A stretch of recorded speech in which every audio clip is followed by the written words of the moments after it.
howdy, hola, welcome to Rising. We have an absolutely mind-shattering show for you here today. Not one, but two radars. That's right, you'll hear from both me and Brianna.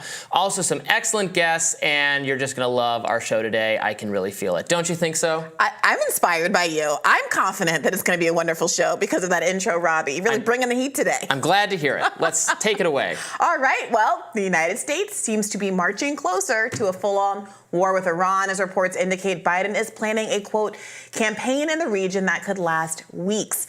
NBC News reported that the campaign will hit Iranian targets outside of the country and will include both physical and digital attacks. Iran has warned that it will respond decisively to attacks on its territory or interests. Meanwhile, the blame game over who got us into the current situation with Iran continues. Former President Trump blames Biden's alleged appeasement of Tehran for the tension, while Biden blames Trump's unilateral killing of Iranian General Qasem Soleimani and the pullout from the Iran nuclear deal. However, when asked if he would strike Iran, Trump seemingly demurred. Let's take a look.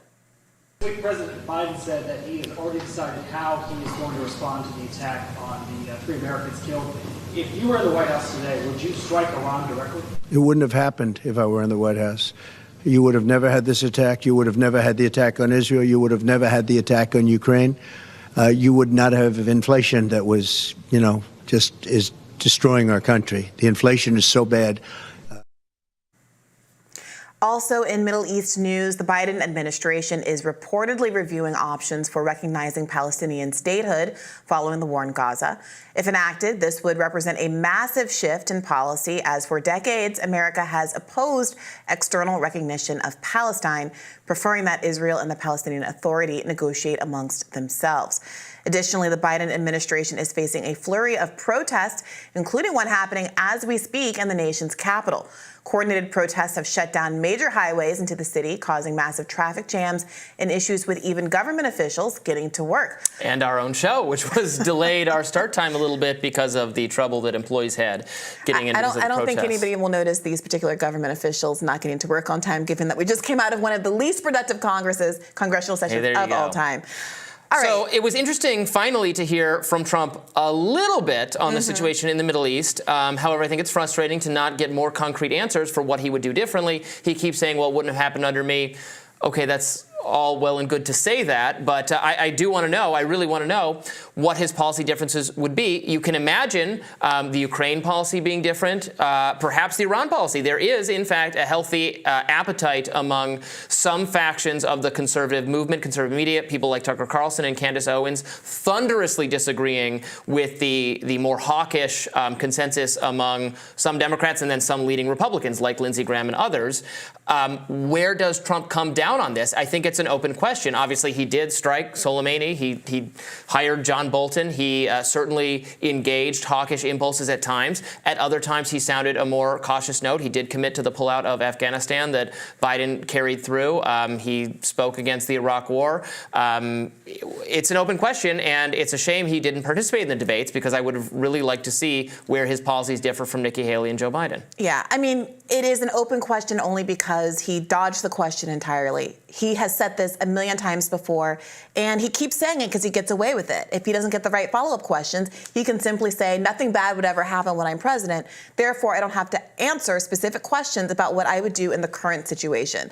He needs to be able to distinguish himself from Joe Biden and how he is handling the ongoing crises in the country, including, by the way, an economic crisis like inflation, which has come down and over the last year or so, in which Trump needs to address. Does he think that there's a policy rationale for that? If so, would he continue the policies that Biden had put into effect? If he thinks there's something outside of Biden's policymaking that has caused that, well, then say that, but then you can no longer blame Biden for inflation if you think there are these factors outside of his control.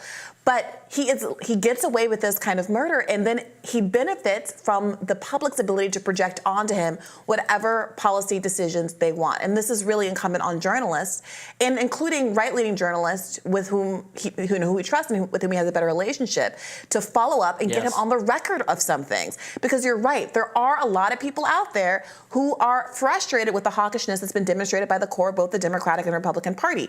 Is he really offering an alternative to that, or is he just Joe Biden standing next to an elephant instead of next to a donkey. Yeah, absolutely. At the same time, Biden is telling us exactly what he intends to do, which is coordinated strikes on Iranian targets outside of Iran, which is, I think, somewhat similar to what Nikki Haley said she would do if she was president. Again, this is all within 48 hours or 72 hours of the attacks themselves, of the killing of American soldiers, for which, of course, we should respond and bring the people responsible to justice. The question is, in this short time, there's already a consensus that not just whatever militia group perpetrated the attack, but that Iran is itself responsible. It is true, and we know that Iran funds terrorist groups and militia groups throughout the Middle East. And if you want to say they bear some responsibility for their actions, that is all well and good. That is certainly a standard that America's rivals hold the U.S. to in our funding of other regimes. So fair enough. But did Iran specifically instruct them to do this? Did Iran order them to carry this out?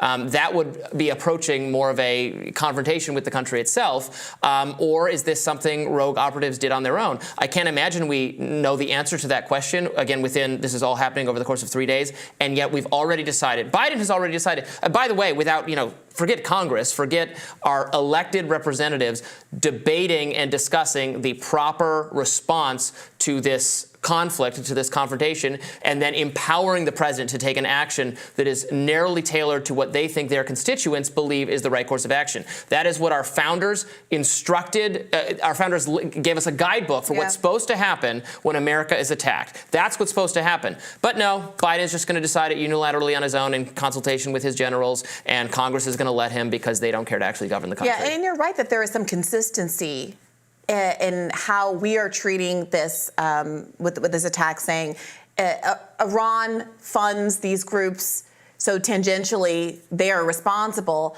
in how our adversaries internationally have pursued us in the past. But America objected aggressively to that approach when you see the Osama bin Laden 9/11 letter being a very clear articulation of frustration with American foreign policy in of all places, Palestine. So at no point after 9/11 was there a reckoning where we could say, without getting canceled, once chickens are coming home to roost, we need to investigate Americans' responsibility and its role as playing the rest of the world and why it's caused so many people to be angry. And yet now we're saying, well, we're going to play that exact same card and say, because a group that did this, we really don't know the specifics yet, and our own State Department spokespeople have affirmed that they still don't have details on this. But because we know that these groups are Iranian-backed down the line, we can feel like we can provoke a full war against. They're saying it's not a war, but these strikes on Iran that have the potential for a lot of escalation.